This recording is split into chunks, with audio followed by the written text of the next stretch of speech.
This is my presentation about communication, called Quarterbacking Conversations. First of all, what is a quarterback? A quarterback is the leader of the offense for every American football team. He has more of a direct impact on the outcome of a game than anybody on the team does.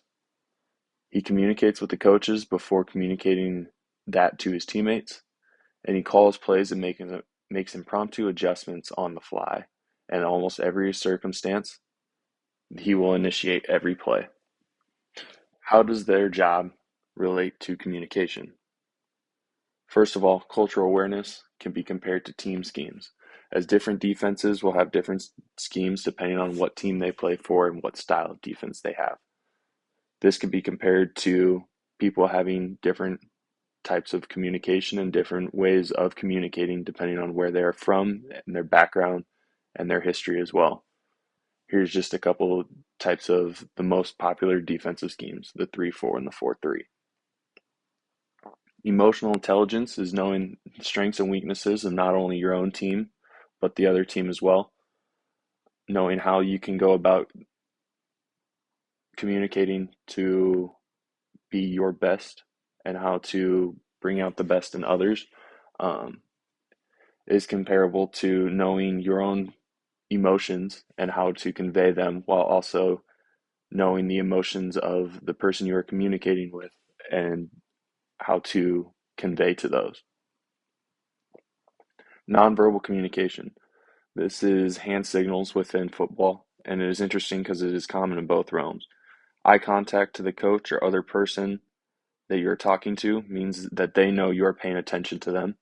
And raising your hands or shrugging means that you don't understand. These are just two different ways that you can communicate non-verbally in the same manner, both in the communication or on the football field.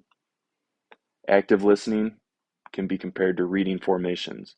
A quarterback, after breaking the huddle, will read the formation of the defense, where he's able to form a response to it. And in communication, active listening is being able to listen and also form a response. As the quarterback steps up to the ball, he can react to form a response and call an audible. This is also comparable to adaptability within communication. Calling an audible or changing the play allows you to be adaptable with what you are presented with. Similarly, when you are communicating in a conversation, you need to be able to adapt to things on the fly. If you were going to talk about one thing and they don't, and they show signs of not being interested, then you can go a different route and not talk about something that may bore them or upset them. Another couple things is ethos, being the establishment as a leader. Ethos is essentially the credibility of a leader, and a quarterback needs to have trust and confidence from those around him in order to lead the team in the correct way.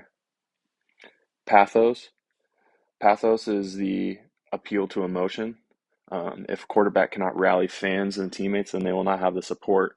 This is very important because if a quarterback is not able to gain that emotional support from his teammates, then his teammates will become disinterested very quickly. Logos.